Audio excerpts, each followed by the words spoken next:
ఇతరుల్ని కష్టపెడుతూ నువ్వు కష్టపడకపోవచ్చు, కానీ సంతోషపెట్టేటప్పుడు మాత్రం నువ్వు తప్పక సంతోషంగా ఉంటావు.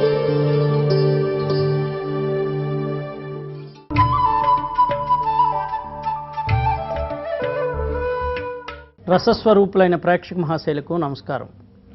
ఈరోజు మన జీవన నాటకం కార్యక్రమానికి అతిథిగా విచ్చేసినటువంటి వాళ్ళు ప్రముఖ రంగస్థల నటులు శ్రీ పివి సుబ్బారావు గారు. సుబ్బారావు గారిని సాదరంగా మన కార్యక్రమానికి ఆహ్వానిద్దాం. సుబ్బారావు గారు నమస్కారం అండి. నమస్కారం. మీరు మన జీవన నాటకం కార్యక్రమానికి రావటం చాలా సంతోషం.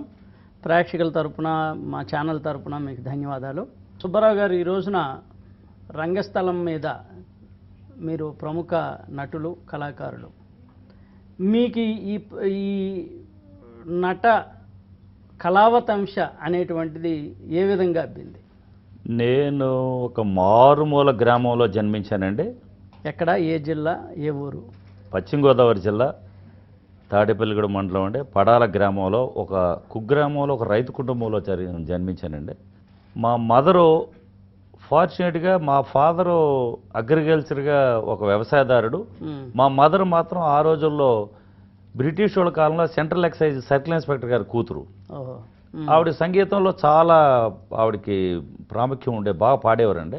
అక్కడ నుంచి స్టార్ట్ అక్కడ ఆవిడ జీన్సే నాకు సంగీతంలో రావటం జరిగిందండి. అదేవిధంగా మా నాన్నగారు కూడా గ్రామంలో ఉన్న మా అక్కలకి, మా విలేజ్కి రోడ్ లేని రోజుల్లో ఒక హార్మోనిస్ట్ని పిలిపించి హార్మోనియం నేర్పించారండి. నేను 3వ తరగతి చదువుతుండగా మా గురువు గారు ఒక చందమామ అని ఒక ఎక్స్పెరిమెంటల్ ప్లే అనమాట. దాంట్లో ఒక సైంటిస్ట్ వేషం వేరే, అంటే ప్యాంటు షర్ట్ కావాలంటే, మనం నాటకం వేసేదానికి ప్యాంటు షర్ట్ అంటే ఆ రోజుల్లో 10th క్లాస్ వరకు ఒక ప్యాంటు తప్పించి ఉండేది కాదు. అప్పుడు నేను చదివి 3rd క్లాస్. నేను మా పెద్దనాన్న గారు అబ్బాయి దగ్గరికి వెళ్ళి ఒక ప్యాంటు తీసుకుని షర్ట్ తీసుకుని నిక్కర్లేనండి ఆ ప్రదర్శించడం జరిగితే, మా గురువు గారు చెప్పారండి, ఒరే ఎక్కడ తప్పు లేకుండా చక్కగా నేను ఎట్లా చెప్పాను అట్లా నువ్వంతా చదవాలరా అంటే, ఓకే అనుకుని స్కూల్లో పాఠాలలాగా బట్టి పట్టేసి నువ్వేరా అనగానే నేను గణగణ గణగణ గణ నా వేషం పోర్షన్ అంతా చదివేశాను. నాకు నేను అనుకున్నా, ఈరోజు హ్యాపీగా ఎక్కడ తప్పు లేకుండా నేను అప్పు చెప్పాను.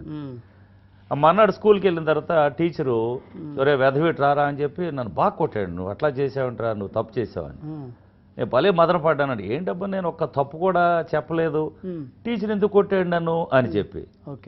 ఒక 3 months తర్వాత ఈ సమితి లెవెల్లో పరిషత్ పెడితే అండి, ప్రభుత్వ పాఠశాలలో, స్కూల్స్ అండి, జస్ట్ ఎలిమెంటరీ స్కూల్స్ లెవెల్లో. ఒక మాటలో చెప్పుకోవాలంటే అండి, మన రాష్ట్ర ప్రభుత్వం సాంస్కృతిక వ్యవహారాల్లో లాంగ్ బ్యాక్ 65 నుంచి కూడా ఎప్పుడు చక్కటి ప్రాతినిధ్యం ఇస్తానే ఉందండి, తప్పకుండా. అప్పుడు 3 నెలల తర్వాత చెప్పి కూర్చోబెట్టి, ఇట్లా నాటకం అంటే ఇదిరా, క్యారెక్టర్ బై క్యారెక్టర్ మాట్లాడాలి, నీకు పోర్షన్లో రాశాను కదరా, ఎవరు మాట్లాడిన తర్వాత ఏంటి అనేది, అది ప్రేక్షకులకి ఏ సందర్భానుచితంగా ఎందుకు ఇట్లా చేస్తున్నారని తెలియాలిరా అని చెప్పడం జరిగింది. తర్వాత నేను వేసి 3rd క్లాస్లో ఉండగానే నేను అవార్డు తీసుకోవడం జరిగిందండి. Very good. తర్వాత నేను ఎంకామ్ LLB చదివానండి. నేను లాయర్ వృత్తి నిర్వర్తించదు, లాయర్ వృత్తి. నేను హైదరాబాద్ ఆల్విన్లో అకౌంటెంట్గా నేను ఉద్యోగం చేశానండి. తర్వాత వాల్టాస్లో లాజిస్టిక్స్ మేనేజర్ చేశానండి. తర్వాత కర్ణాటకలో కూడా నేను లాజిస్టిక్స్ మేనేజర్ చేశానండి, ఎలక్ట్రోలాక్స్. తర్వాత ఉద్యోగం రిజైన్ చేశానండి. కానీ మీరు ఒక ప్రముఖ వ్యాపారవేత్త అయ్యారు. అవునండి. అదెలా సాధ్యమైంది? మయూరి ఫుడ్ ఫ్యాషన్స్ అనండి ఒక చెప్పుల ఫ్యాక్టరీ పెట్టామండి. నాకు మొట్టమొదటి నుంచి కూడా సేవాభావంతో ఎక్కువ ఉంటానండి నేను. మనం ఎదుటోడు చేసింది మన తెలివితేటలతో ₹1 అతను చేస్తే మనం 25 NPK ఇవ్వాలనేది నాకు మొట్టమొదటి నుంచి ఉండేదండి. అది సక్సెస్ అయ్యేవండి. ఎందుకంటే ఇప్పుడు ఏ వ్యాపారం తీసుకున్నా ఇదంతా మోస్ట్ ఎక్స్‌ప్లాయిటెడ్ బిజినెస్లో. మొట్టమొదటి నన్ను ఆల్విన్ సుబ్బారావు అనేవారండి. తర్వాత భజన సుబ్బారావు ఉంటారు. ఇప్పుడు మా ప్రొడక్ట్ మయూరి అంటారండి. మా అసోసియేషన్ పేరు కూడా మయూరి నటనాలయం అంటే, నన్ను ఇప్పుడు మయూరి సుబ్బారావు అంటారండి.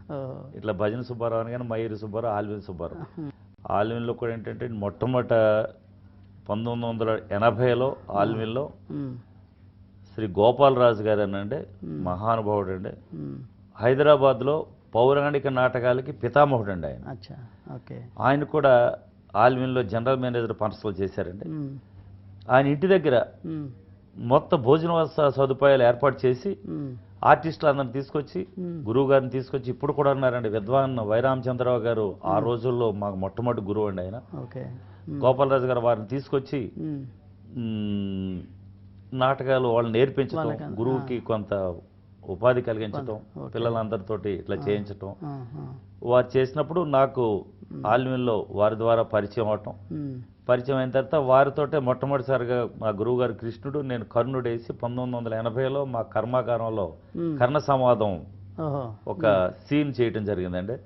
కానీ దురదృష్టవశాత్తు ఇప్పుడు అసలు ఆ పద్యాలే గుర్తులే ఉన్నది. 1980లో తర్వాత 82లో మన ప్రముఖ గాయకుడు ఆంధ్రప్రదేశ్ ముద్దుబిడ్డ మన గుమ్మడి గోపాలకృష్ణ గారు కూడా నా స్నేహితుల ద్వారా పరిచయం కావటం, అందరం కలిసి గోపాలకృష్ణ గారు మీరు కలిసి బాగా పరిచయం అండి. బాగా ఒక్క మాటలో చెప్పాలంటే ఆంధ్రప్రదేశ్లో అంత మహానటుడిని కూడా ఏరా అని పిలిచేది నేనేనండి. తను కూడా అన్నయ్య అంటే అండి. పిల్లలందరూ కూడా మేమిద్దరం, ఆ పిల్లలు మా పిల్లలు వాడిని బాబాయ్ అంటారు, ఆడి పిల్లలు నన్ను పెద్దనాన్న గారు అంటారు. అట్లా ఉంటుందండి, కుటుంబపరమైనటువంటి రిలేషన్ కూడా ఉందండి. తను ఏంటంటే తనను నమ్ముకున్న దాన్ని పెద్దలందరితో తిరిగి విషయం తెలుసుకుని దాని మీద ఒక పట్టు సాధించి ఇప్పుడు 10 మందికి చెప్పటానికి అవకాశం కల్పించే పరిస్థితిలో తయారయ్యాడు. తను తప్పకుండా మీకు కూడా పరిచయం నాటకంలో కానీ తెలుసు కదండి, చేసాడండి. ఆ తర్వాత హరిశ్చంద్ర నాటకంలో నేను హరిశ్చంద్రుడు, గుమ్మడి నక్షత్రకుడు అట్లా కూడా కొన్ని నాటకాలు చేసామండి. తర్వాత హరిశ్చంద్ర ఎన్ని ప్రదర్శనలు వేశారు? అది హరిశ్చంద్ర మీ ఇద్దరు కాంబినేషన్లో ఒక 50-60 ప్రదర్శనలు వేసి ఉంటాం. Very good. నేను హరిశ్చంద్రుడు మొత్తం ఒక 500 ప్రదర్శనలు వేసి ఉంటాను. ఏదో ఒకసారి ఒక హరిశ్చంద్ర పద్యం చెప్పండి బాగా మనకి ప్రేక్షకులకి. అకటకట దుర్గమంబుకి అరణ్యంబు దాటిపోవటే ఎన్నటికో కదా దైవమా దైవమా ఆగర్భ శ్రీమంతురాలైన దేవికి ఎంతటి దురవస్థ తెచ్చింది, ఎంతటి దురవస్థ తెచ్చింది. ఘన జగన భారమున ఘన జగన భారమున లేత కౌనుగునియా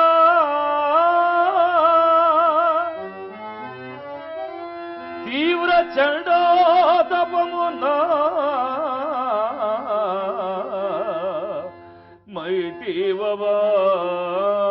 మైటీవవాడ కనుగవదొరంగు కన్నీటి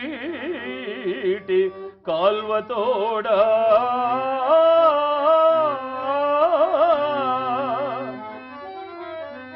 నడువలేక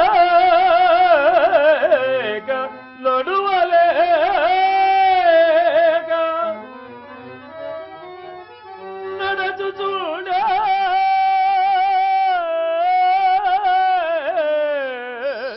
ఆ ఇల్లాలను రాదు పుత్రుడును తోడైరారు పింపగా